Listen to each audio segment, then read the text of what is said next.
For the third reading this morning, I've chosen the chapter 20 from John's Gospel. And it's the account of Jesus and Mary Magdalene at the empty tomb. And I regard this as one of the greatest love stories of all time, this encounter.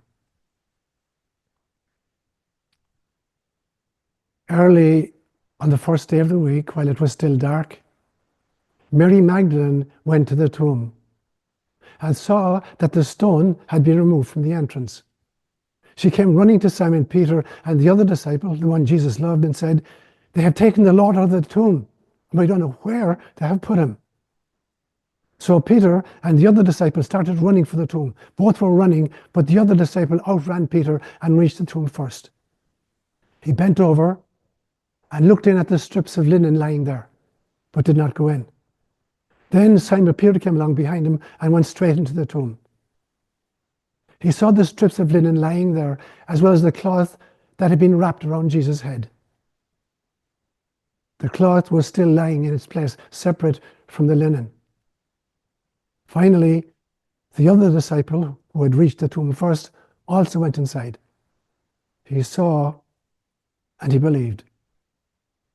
They still did not understand from the scripture that Jesus had to rise from the dead. Then the disciples went back to where they were staying.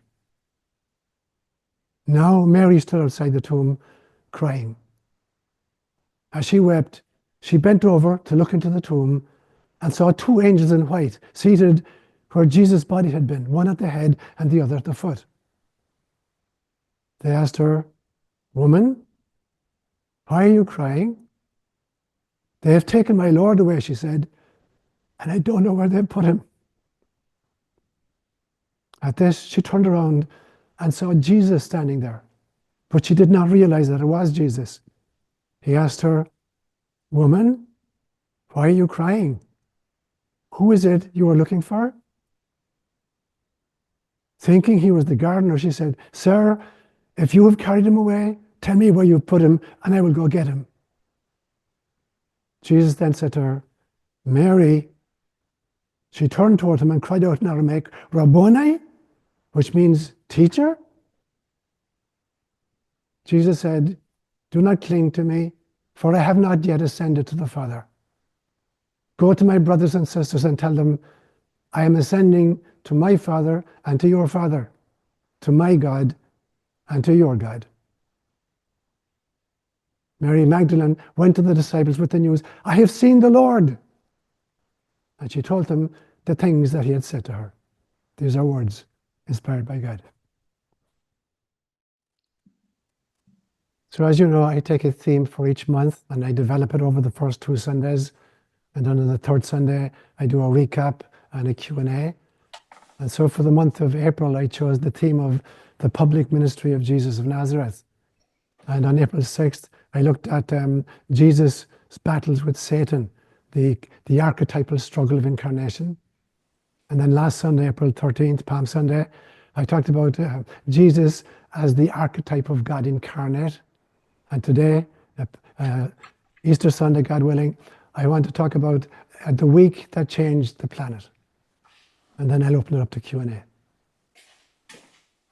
So I looked then at the multi-pronged temptations in the life of Jesus, because we tend to think that Jesus was only tempted once by Satan in the desert. Not so. Life for him and life for us offers us constant temptations, and the temptation is always to stray from the mission. So when I look at the life of Jesus and I look at some of the temptations, they all have to do with trying to twist his mission. And so, he could have saved his own life when he was in Gethsemane and was tempted finally, and he realized that within 24 hours he was going to be dead. He could have saved his own life and just gotten out of Dodge, but he didn't. So the temptation was to let this cup pass from me, but he resisted it. The temptation during his public ministry was to become a celebrity, but he eschewed that as well. Frequently after a miracle, he would say, "Go home and don't tell anybody what just happened." He wasn't seeking to be a celebrity. The temptation for such as he would be to grab power, either religious power or political power, but he didn't. He resisted that constantly. And the biggest temptation and the most frequent one of all, I believe, was to allow other people to dictate what his mission was. And this, I believe, is the most constant temptation, not just in the life of Jesus, but in the life of every one of us. Everybody has an agenda for how you are supposed to live your life, and what your mission is. So here are some of the people in the life of Jesus who are constantly trying to dictate to him what his mission should be. We read in Mark's Gospel in chapter 3 in verse 21 that when Jesus began his public ministry, this nice, quiet carpenter for 30 years, and now suddenly he's starting to preach. And the family were told in Mark's Gospel, when they heard what was happening, they went to take him by force because they thought he had gone mad, literally. And he refused to speak to them. So they come back 10 verses later in Mark chapter 3 verse 31, and now they bring his mother with them, and they're hoping that his mother will talk some sense into him. So there's this pressure from the family, not to make a fool of the family by pretending that he was something special. When he finally kind of got established and there was a following, then the mother of Zebedee's sons, James and John, came to Jesus and she said, I know you've got lots of disciples, but here are my two sons, James and John. And when you come into your kingdom and you're kind of the king and the high priest, I want you to make sure that John is on one side of you and James is on the other. I want them, in positions of power. Later in his life, when Jesus began to tell the disciples that he was going to wind up, dead fairly shortly, Peter said to him, God forbid, don't be talking about death. You're not going to die. And Jesus says something really, really strong to me. He says, get behind me, Satan, because the way you think is not the way God thinks. Now, this was a temptation, I believe, which was very close to the bone. Let me do it some other way. The religious authorities, had problems with him because he was hanging out with tax collectors and with sinners and with prostitutes. If only he'd keep the law and keep good company, maybe they could get behind him. The political authorities obviously had huge issues with him. Herod thought he was a buffoon, and Pilate tried him twice, for crimes. And of course, Satan was always there, with the temptation of the senses, the temptation of secular power, and the temptation of religious power. And it's interesting, when I've studied the Hindu and the Buddhist texts, and they talk about temptation, it's always the three same kinds of temptation. Temptations of the sensorium, of secular power, and of religious power. So that was the beginning of his public ministry, wrestling with these different kinds of temptations. Which brings me right to the last week of his life, to the Transfiguration. So he has about 1 week left to live. And he takes Peter and James and John to the top of Mount Tabor. Mount Tabor is a mountain in Lower Galilee. The elevation is 1,866 feet. And I believe that, I call it a dress rehearsal for resurrection, because his whole body glowed and he became a time traveler. He has an encounter with Moses and Elijah so strong that the disciples as well can witness him. Now, Moses died 1250 BCE, before the Common Era, and Elijah died 850 BCE. But here's Jesus, kind of his luminous soul body shining through his spacesuit, because I think it was a dress rehearsal for Resurrection Sunday. And why Moses and Elijah? Because in the Hebrew canon, Moses is both the liberator and is the one who gave Torah. He received Torah, the law from God, on Mount Sinai. So he represents the law in the Jewish tradition. And Elijah represents the prophet. And the prophet is the person who is constantly calling us back into a covenant relationship with God. This is not just a covenant that God makes with a particular religion or a particular people. It's the covenant that your soul made with Source when you raised your hand and said, here I am, Lord, send me. That is the function of a prophet, to call us back into our covenant and our commitment and our soul mission. So Jesus comes then to liberate spirituality from mere man-made religions, to move from legalism into love, to move from violence into forgiveness, to move from a punitive God to a gentle Abba. So for me, that was the message of Transfiguration on Mount Tabor. And then fast forward to Palm Sunday, and as I've said to you many times, every Passover, the Roman governor, in this instance it was Pilate, would come into Jerusalem on a war horse. leading his heavily armed troops from Caesarea Philippi, which was on the coast of the Mediterranean. And he would come in through the western gate of Jerusalem and take up occupation of what was called the Fortress Antonia. It was a Roman fort that was directly overlooking the temple courtyard, so as to keep an eye on the restive Jews, because this was the feast of the Jews escaping from another great empire in the exodus from Egypt 1250 years before. So the Romans were really antsy at this stage every year. And part of the reason was that typically the population in Jerusalem was around 40,000 people. But for the Feast of Passover, it would swell to 1.5 million people. So there'd be this huge, big tented slum surrounding the city. So as you can imagine, this would make the Romans really, really nervous. So they came in with a great display showcasing their military might. And as Pilate is coming in through the western gate with his heavily armed troops, Jesus is coming in the eastern gate riding on a borrowed donkey, in a simple, seamless tunic woven by his mother. And he's accompanied not by heavily armed troops, but by a disorganized, noisy crowd. And the only weapons on display, palm branches. Fast forward 3-4 more days to Holy Thursday. And one of the greatest things that disgust me most as a Catholic priest is to watch, what the Catholic Church did with the Eucharist. They hijacked the Eucharist.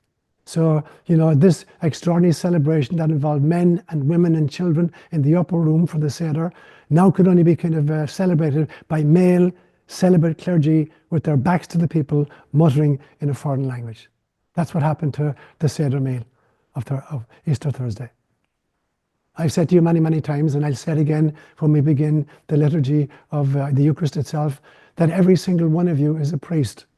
Your ordination was your volunteering for incarnation. So you have every right to celebrate Eucharist in your own home. And I'll say this to you during the Mass again and again and again.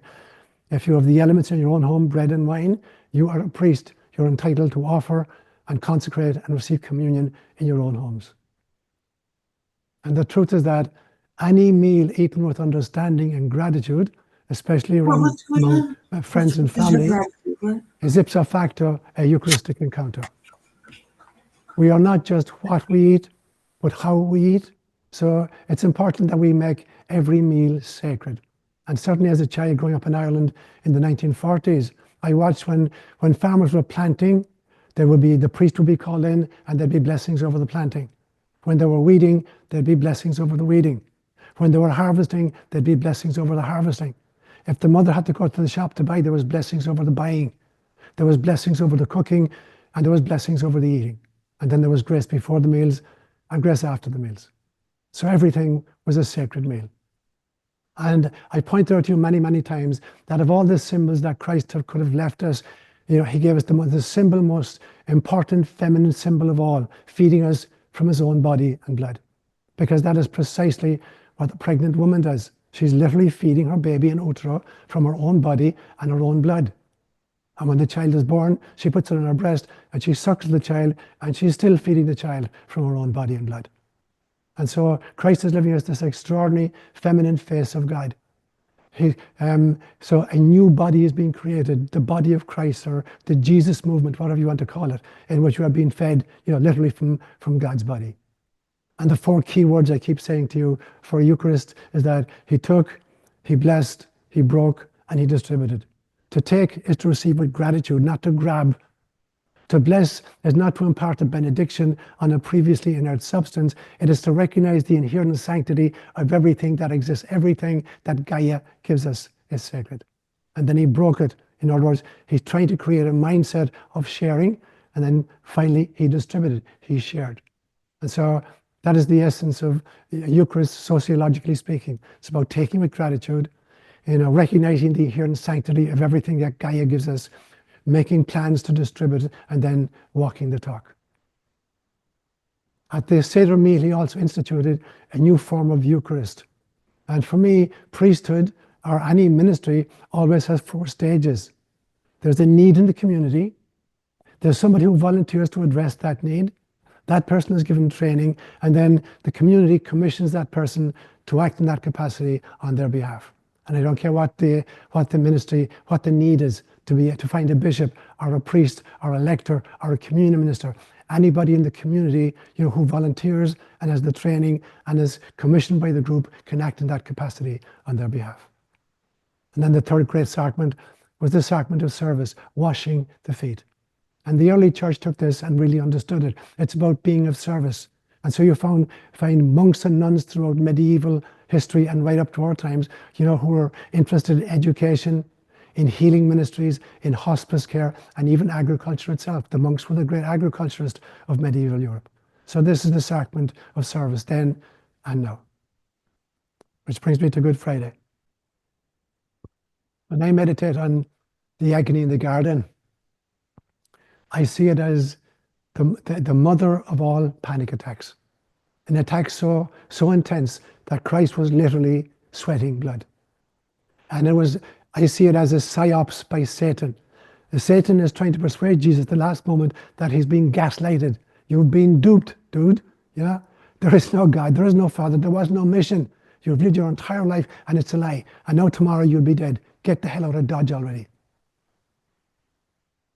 And finally the soldiers come and Judas betrays him with a kiss. And even at the very end, he protects his own. Even as they abandoned him and denied him and even betrayed him. What he said to the soldiers was, who are you looking for? They said, Jesus from Nazareth. And he said, I am he. If you're looking for me, here I am. Let these men go. They're innocent.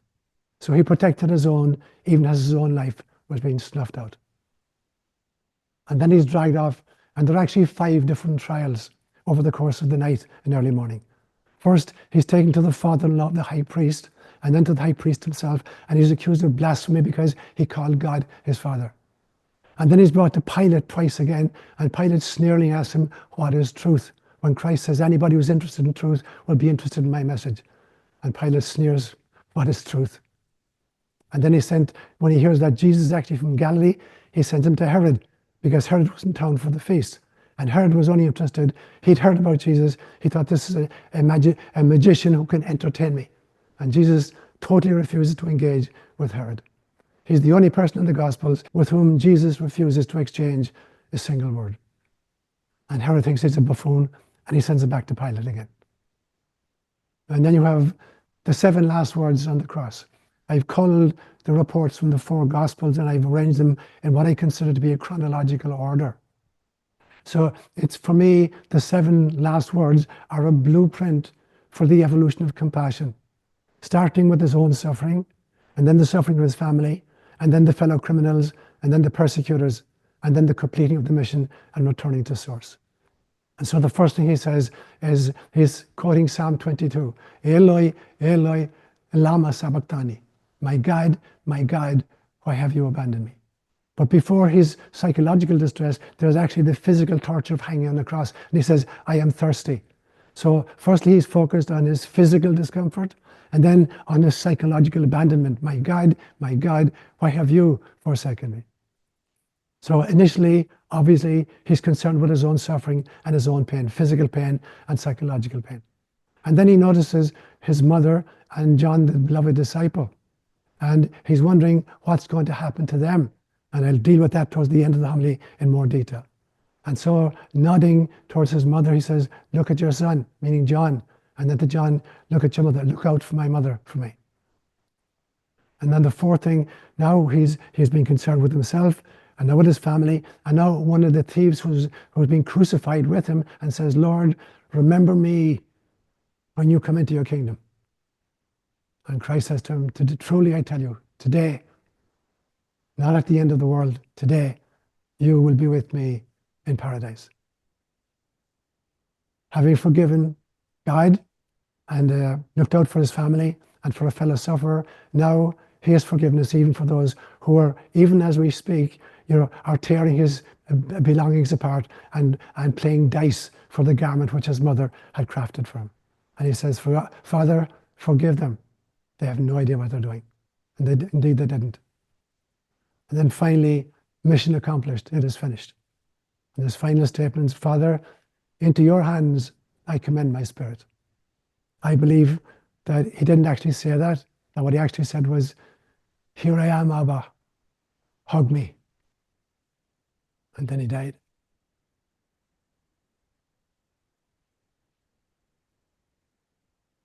And then, as we've heard in one of the readings this morning, he descended into hell. And for me, this is the realization that Christ was prepared to visit even the darkest, deepest, densest separation from the source. People who separate themselves from the source or are separated from the source, that Christ wanted to experience what it's like to experience that level of fear or pain or anxiety or and to visit with them and to bring light there, to infuse the light of Christ consciousness into that situation. To demonstrate that there is no darkness that the light of God can't penetrate. And there is no soul that God's love can't touch. And there is no mindset which Christ's consciousness cannot elevate. Which brings me down to today's feast, Easter Sunday. And I've spoken many times about the two crosses. The cross very definitely was an instrument of extraordinary torture, But besides that, there was these really mystical meanings for the cross as well. And the first one is the cross of crucifixion. When I think of the cross of crucifixion, I think that the vertical arm of the cross represents the connection between the transcendence of God and the immanence of God. And the horizontal arm of the cross represents all forms of immanence, all my relations, as the Native American peoples like to say. Everything that exists is the Word of God made flesh. And the intersection of the two is the mission self. It is your soul self or your heart self. So the cross of crucifixion itself, understood mystically, is not just about crucifixion or about torture. It's where the immanence of God meets the transcendence of God, and where all my relations meet in my heart space. And then there's the cross of resurrection. There's the before-after level and the below-above level. And so before-after, the horizontal arm of the cross represents the fact that the disciples who encounter the risen Christ are trying to persuade people who haven't encountered him that it really was he. It really was the same Jesus. The one we met before he died and the person we met after the resurrection, it was the same Jesus. He ate fish with us. He showed us his hands and his feet. It's exactly the same Jesus. So that's the before after, the horizontal version of the cross of resurrection. And then there's the below above. Because even though it was the same Jesus, there was something radically different about him as well. He had transformed. So initially, many of them didn't initially recognize him. And he seemed to be able to come through walls, solid walls. So he's transformed as well. So that's the below above. That's the vertical arm of it. And the intersection, obviously, is those who've witnessed the risen Christ. I've been long fascinated by the Shroud of Turin, this extraordinary burial garment, which I'm totally convinced was the burial cloth of Jesus. And as I see it, when I think about, the imprint of the image, it's not drawn on it, it's on the tiny, tiny first voice layer. For me, it is the built-in radiation from his body that didn't just leave his crucified imprint on the burial shroud, it also animated the corpse with a new burst of soul energy that resurrected the physical body for the final 50 days of his earth mission. So it didn't just imprint the cloth with a radiated image. It animated the corpse with a new burst of soul energy. It's his soul coming back down for a final charge into the resurrected body, because there was 50 more days of his earth mission to be accomplished. For me, it was the same spacesuit, but now it glowed with the unbridled radiance and abilities of the soul self. It was a transformed body that overcame the typical limitations of three-dimensional space and time and physical matter. So how real was the resurrection? I came across a Protestant pastor a few weeks ago talking about this, and I was really impressed by some of the arguments he made, and I'm going to add some more of my own to it. So I want to go back again while Jesus is hanging on the cross, and he sees his mother, and he sees John the Beloved, and he says, son, behold your mother, mother, behold your son. And the question I ask is, where in God's name were his own brothers and sisters? He had 4 brothers who were named, and he had sisters. Why weren't they there? Why did he have to commend his mother into a stranger's keeping? And I track it down through the Gospels, and I see when he began his public ministry in his hometown of Nazareth, after 30 years of being the village carpenter, a nice quiet boy, suddenly he's preaching. And the villagers are outraged that who the blank does he think he is? Matthew says, isn't this the carpenter's son? Isn't his mother's name Mary? Aren't his brothers James and Joseph and Simeon and Jude? Aren't all his sisters with us? Where then did this man get all these things? You know, and they attempted to throw him off the cliff on which the town was built. And as I said earlier today, in Mark's gospel, when he begins his public ministry and he won't listen to his family, they come to take him by force because they thought he had gone mad. And he refuses to speak to them. So they come back with his mother so that his mother can kind of talk some sense into him. Now, from the New Testament itself, it seemed that the only family members who believed in Jesus during his public life and actually followed him were his mother and his aunt, a woman called Mary, the wife of Clopas. They're the only two family members that I can figure out actually followed Jesus during his public ministry. And at the cross itself, it's interesting, between the four Gospels, there are 4 Marys mentioned and a woman called Salome. So there are at least 5 women present at the cross. And that is Mary of Magdala. There is Mary, the mother of Jesus. There is Mary, the wife of Clopas, who is probably an aunt of Jesus. And there's Mary, the mother of James and Joseph. And then there's Salome, who is the mother of Zebedee's sons. 5 women present. Now, fast forward to the resurrection, and everything changes in a blink. Immediately after the resurrection, now James, his brother, takes over leadership of the Jesus movement. James, who was trying to have him, grabbed and taken away because he thought he'd freaked out and lost his marbles, now James is taking over the leadership of the Jesus movement. And the cowardly, inarticulate male disciples are now willing to preach and to die for belief in his resurrection and his teaching, and most of them did. What changed? How can something change so dramatically? What changed was they had encounters with the risen Christ. Nobody is prepared to undergo torture and death for a lie if they know it's a lie. Why would they be prepared to be tortured and killed if they thought it was a lie? If they'd made up a story that he'd risen from the dead? Obviously, it wasn't a lie, and they knew it wasn't a lie, and they died for their belief system. Belief in the resurrection, it didn't wait for the first epistle when Paul, in his first letter to the Corinthians in chapter 15, talks about the resurrection. That was about 53 AD. Or we're not waiting for the first gospel, which was written by Mark in 70 AD. Almost within days, the stories of his resurrection become part of the initial creed that's passed on in the early church, long before there were any written records of it. And it's amazing when there were finally written records. It's amazing to me that in a patriarchal society in which women could not give testimony in legal matters, Jewish women could not give testimony in legal matters because they were merely women. So in a patriarchal society, why would they write a gospel and say that the very first witnesses were women, these 5 women? And why write accounts of the life of Jesus in which the main characters, people like Peter and the apostles, are portrayed as cowards and traitors? They must have known that this would not strengthen their case. But since it was the truth, they preached it and they wrote it anyway. That is how real resurrection was to them. Is it because women are more gullible than men and they're the first witnesses? Or is it because women are much more intuitive than men? I have to say that in my own lifetime, I found that when it comes to interest in and attendance at psychological or self-help or spiritual retreats or seminars or lectures, women will always outnumber men at least 3 to 1 because they're operating from wisdom, not from knowledge. So in conclusion, I want to say this. Transfiguration and Palm Sunday and Holy Thursday and Good Friday.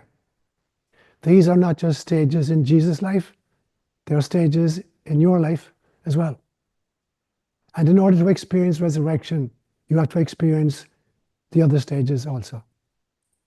Both triumph and tragedy bring out the best and the worst in us. And so we see the people around the last week of Jesus' life. You have the priests and Pilate and Herod and the mob and the soldiers and the 12 and Judas all showing their cowardice. And then you have Veronica and his mother and Magdalene and John showing their courage and their intuitive wisdom. So a sandwich between Passover and resurrection are the Garden of Gethsemane and the cross for Jesus and for each one of us. So the question I left with you last week and I leave this week before we open up to Q&A is, which defined Jesus? Was it the crucifixion? Or was it the resurrection? And which defines our community, companions on the journey? Is it our crucifixion or our resurrection? And for you personally, what defines you and your life? Is it crucifixion or is it resurrection? Namaste, my brothers and sisters. So let's open up the Q&A. Is there a form of crucifixion in our death, in the way we die? And I'm asking that because I experienced it just last night with someone who I was tending to, who was dying a natural death, and there was a lot of struggle, as if one foot was in and one foot was out, kind of thing. Yeah. But there was no physical pain. It was a struggle of a different type. Maybe it's just because it was so close to Easter that made me think of the resurrection. I also imagined a baby chick breaking out of its shell, or a butterfly breaking out of its cocoon, and it kind of felt like that's what was going on. It's the first transition that I've experienced with someone who is dying of natural causes. Most of the people that I tend to have are pretty heavily sedated due to the pain of their illness. So it really caused me to question if that might be a part of if our crucifixion, each of us, might be a part of our death process. It's a beautiful question, Tom, and you're absolutely right. And I'd say several things to it. The first thing is, as I said, there are, for me, two different kinds of crucifixion, apart from the agony of actually hanging on a gibbet. There's the crucifixion of the cross, where the immanence of God and the transcendence of God are meeting, and all my relationships are meeting. So there's that realization that I'm part of that entire human trajectory. So the cross of crucifixion, and there's the cross of resurrection, in the sense that, I too, as I die, I'm going from a place of where I appear to be the same on the outside. My physical body lying in bed, as I'm dying, appears to be the same thing. But there's another part of me which is very, very different. There's a transformed part of me. Now, my experience being with the dying, that I say that people tend to die the way they live, and people tend to transition the way they're dying. And people tend to experience the other side initially in the way in which they transitioned, and then finally they experience the other side as it really is, a place of light. And so people will step themselves through those various stages, depending on their own personal history, depending on whether they're in extraordinary pain right now, whether it's psychological distress, even if they're in the absence of physical pain, that everybody is going to be hoisted, on a cross of some kind. So the question is, will I experience that as a cross of resurrection or a cross of crucifixion? And it's going to be kind of a person by person. I spent the last 3 days with my mother, and the whole family was gathered around her. She died at home, and the last half hour before she died, she was really agitated. In fact, she wanted to sit up in the bed, and we got behind her and sat her up, and she was real agitated for a period of time. And then she calmed down, and at some stage, she looked up to the left-hand side of the room, into the corner of the room, and there's like 15 of us sitting around on her bed, and her eyes just went like saucers. She obviously saw something up there, and everything just calmed down completely. And then she took her last breath and died, and we let her back down. Now, I'd been praying to her. She was very close to her own mother, and she was very close to my sister Ethna, who died of a brain aneurysm at age 43 in 1995. And so part of the prayer I was leading the family in, I was calling her mother, and I was calling my sister Ethna to come and attend to her. And my belief system is that she actually saw them in the corner of the room up to the left, and suddenly the agitation that had gripped her for the last half hour dissolved completely. And there was this beatific, wondrous look on her face.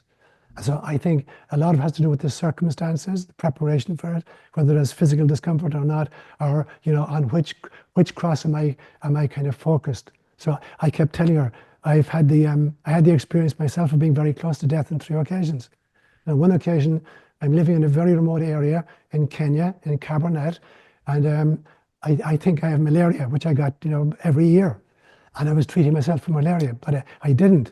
I had typhoid. I didn't realize that. And I'm literally dying in the bed. And my body's shaking like crazy. My minds are going wild. And all of a sudden, I hear a voice inside my head that said to me, your body is doing what bodies are built to do, but you're not your body. Your emotions are doing what your emotions are built to do, but not your emotions. You're not your emotions. Your mind is doing what minds are built to do, but you are not your mind. And this extraordinary calm came over me. I realized it. The shaking continued, and I'm being buffeted still, but at a deep, deep core of myself, I know that, this is just the incarnated spacesuit doing what it's built to do. And subsequently, every time I attended to a dying person and I watched them go through any form of discomfort, I would keep repeating that again and again and again. Your body is doing what bodies are built to do. You're not your body. Your emotions are doing what your emotions are built to do. You are not your emotions. Your mind is doing what minds are built to do. You are not your mind. Focus on the light. And that finally she did. So it's a very, obviously, as you know, Tom, from your experience now, it's a very complicated phenomenon. Different people do it very differently. We also have a question on the chat from a participant identified as Q. In the novel, The Last Temptation of Christ, Christ's temptation is depicted as him living a normal life and not following the covenant his soul made. Do you think that is a human temptation to not live the destiny of our soul? Great question, Q. And so, that's what I meant when I said at the very beginning of today's homily, that the most frequent temptation we have is to live our lives according to other people's kind of agenda for us. That's constant. We get it from our parents, from our teachers, from the churches, from the mass media, from our politicians. Everybody has a model for us of how we're supposed to live our lives. And the trick is to listen only to your soul self. And that's the importance I keep stressing about creating a personal cosmology. A cosmology that's built around 4 questions. Who is God? Whom do I think God is? Secondly, who do I think I am? Am I identified with my spacesuit, or with my emotions, or with my profession, or my relationships, or my thinking? What do I mean when I say I? Thirdly, what do I mean when I say neighbor? And fourthly, what is my mission? What is my purpose?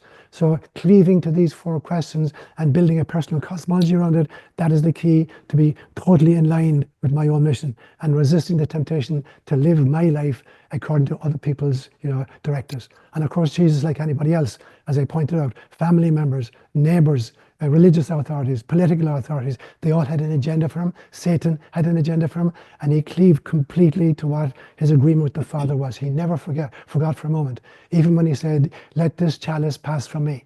It was a measure of his distress, but not a measure of his giving up on his mission.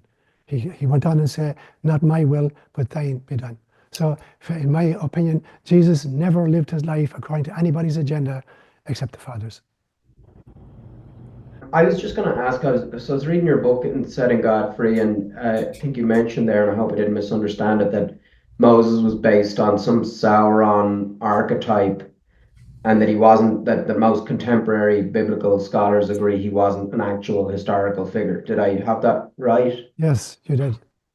What is happening then in the Transfiguration with the encounter with Moses? How do you interpret that? Okay.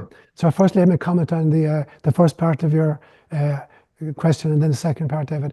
So the first part, mythology is a very sacred kind of language. I developed a new word years and years ago called mythish.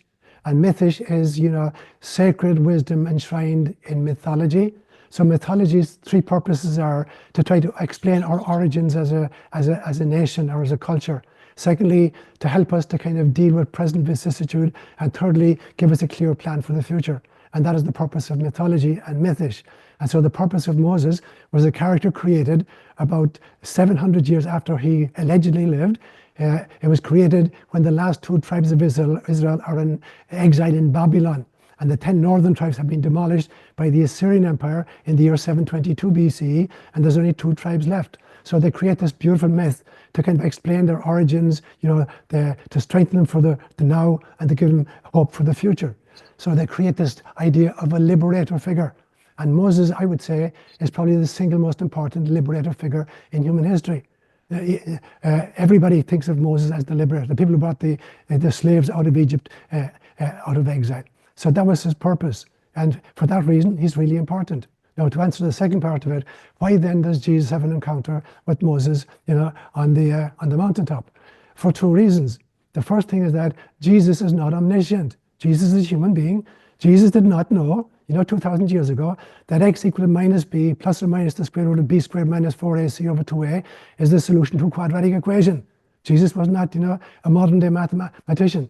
Jesus probably did not know that Mount Kilimanjaro was 17,000 feet. So Jesus was not omniscient as a human being. So Jesus would have bought completely into the mythology of his people and understood, what it represented. So Moses represented the liberator, and the covenant with God. And so that is, Jesus is digging into the Jewish section of the Akashic records to try to harvest them because he's in the last week of his life.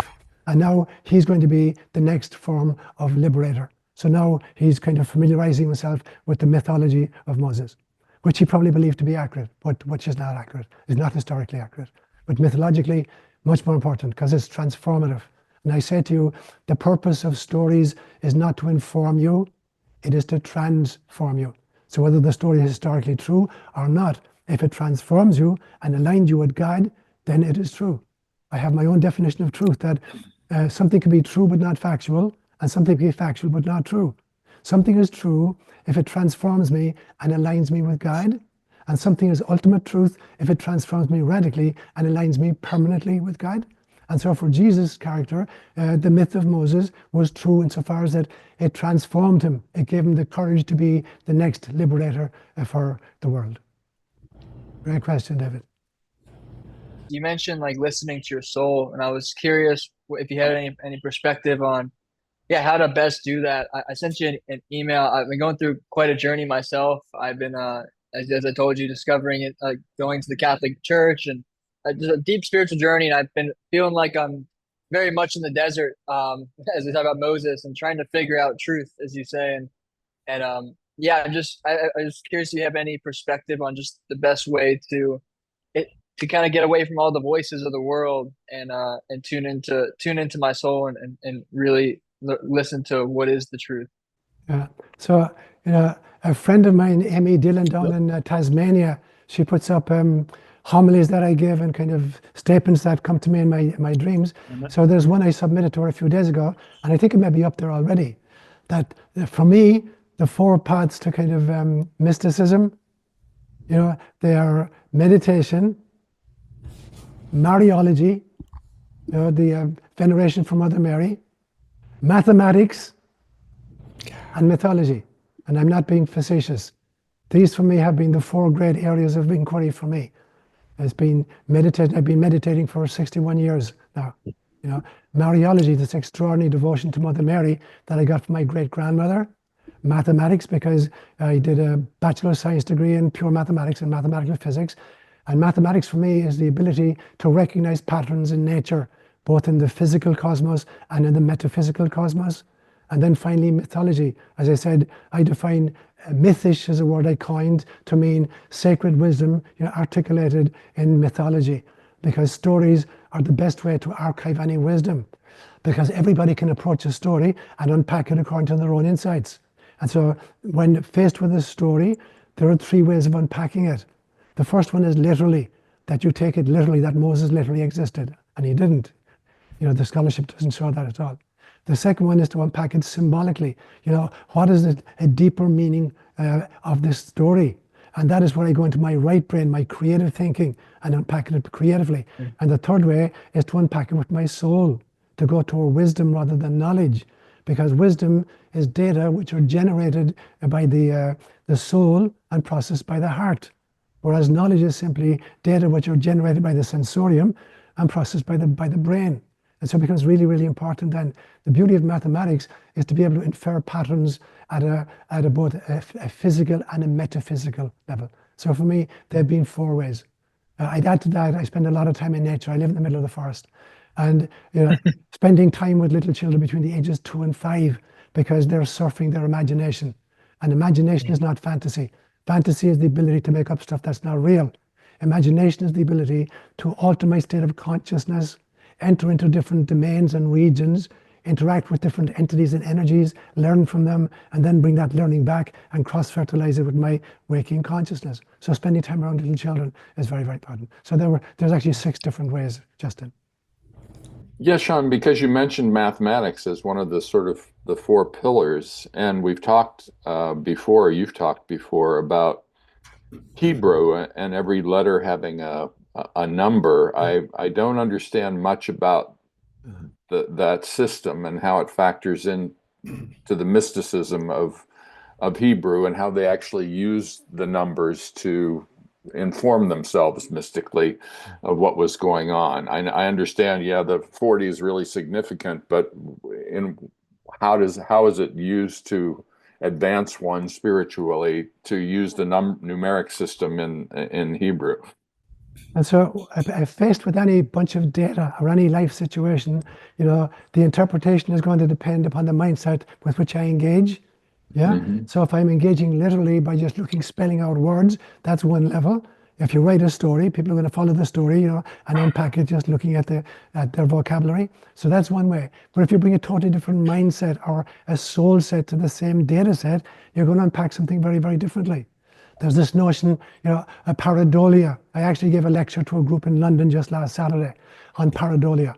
Pareidolia is the belief system that it is the wrongful inference of meaningful patterns from random data. So you look up at the cloud, you say, oh, I can see an elephant. So you're inferring an image of an elephant from random data. So that's called pareidolia in the kind of psychological literature.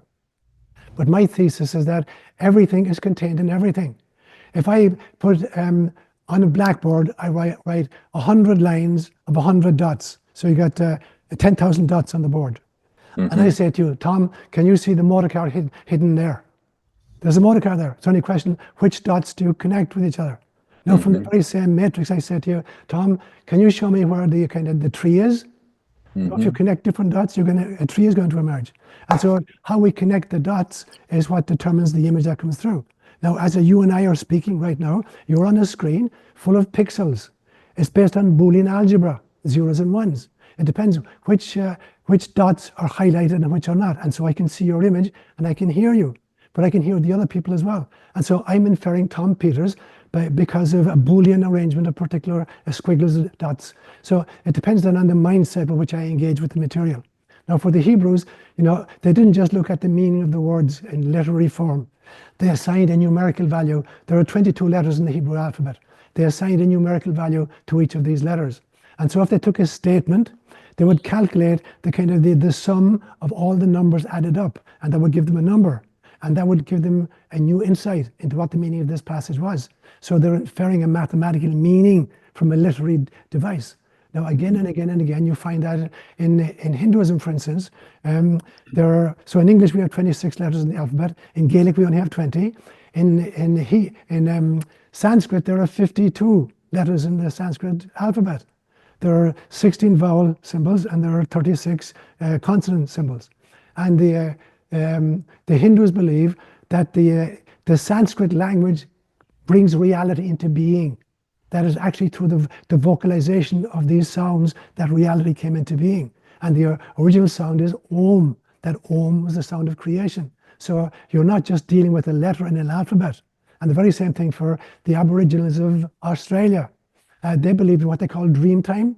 And dream time, they believed that it was the singing of the ancestors that brought reality into being. And so you needed to learn the music of the mountain before you would climb it, or the music of a stream before you would forge it. So the belief system was that reality came through an acoustical vibration of frequency, not just a visual symbol like a letter in an alphabet. So many different peoples have brought very different kind of mechanisms to kind of infer meaning from the data. So that was the way the Hebrews did it, by assigning a numerical value to the letters of the alphabet. I was wondering if you could recount this incredible and enigmatic story that you shared once before. And it deals with, I think, the olive tree. And this olive tree was the source of oil that Jesus was anointed with. It was maybe the source of the wood used for the crucifix. It was like the source of so many things. And I don't know if this is refreshing your memory. It's and not, it may not be an olive tree. It's not refreshing my memory, but it's activating my imagination, so I'll respond to it anyway. Thank you. Yeah. So as I listen to you, Derek, what I would take from what you've said, the story that you've just said, whether it's from me or some other source, I don't know. But what it says to me is that when you see anything, you see everything. That it is not where you look, but how you look. And so I tell the story of the Buddha walking along the road, picking a flower and holding it aloft. And people are waiting for, okay, dude, what are you going to say about the flower? And he's completely silent. And 2 minutes pass, and he was going to open his mouth. 3 minutes pass, and said, dude, what do you want to say about the flower? And then finally, one of the disciples breaks into a huge grin. And the Buddha realizes this guy just got it. And he put the flower down. And what happened was, the guy recognized that if you really see a flower, you see everything. And Thich Nhat Hanh, this beautiful Buddhist Vietnamese monk, would say, a flower consists completely of non-flower elements. If there weren't water, if there weren't minerals in the soil, if there weren't the earth, if there weren't rain, if there weren't sunshine, if there weren't wind, there wouldn't be a flower. So a flower consists totally of non-flower elements. So if you really see a flower, you see everything. And Jesus would imitate that. On one stage, he would say to the disciples, look at the lilies of the field. They don't spin or weave or gather into barns. And yet I tell you, not even Solomon in all his royal finery looked as good as one of these. Why are you afraid? And so the message I get from both of them, that it is not where you look that's important. If you don't know how to look, no matter where you look, you won't find anything. If you do know how to look, it doesn't matter where you look, you'll find everything. So I'm going to look at your story, whether it's an olive tree or what kind of a tree it was. And what I see the olive tree is that the world's needs are always met by nature. Nature will always present us. Gaia will always give us what our needs are, whether they're food needs, or shelter needs, or clothing, whatever their drink, whatever they are, bathing. Nature provides all of our needs. And in some senses, a tree represents, like this kind of vertical arm of the cross, because its root system is underground. So that's the total immanence of God. And then it's stretching towards the heavens, to the immanence of God. And it's reaching its branches out, to neighboring trees. They're all in dialogue with each other at every level. They're feeding each other. A forest is a living family. It's not individual trees kind of struggling for sunshine. And so you can take any tree you want. And I guarantee you that if you know how to look at it, all of your needs are being met as an individual person and as a human species.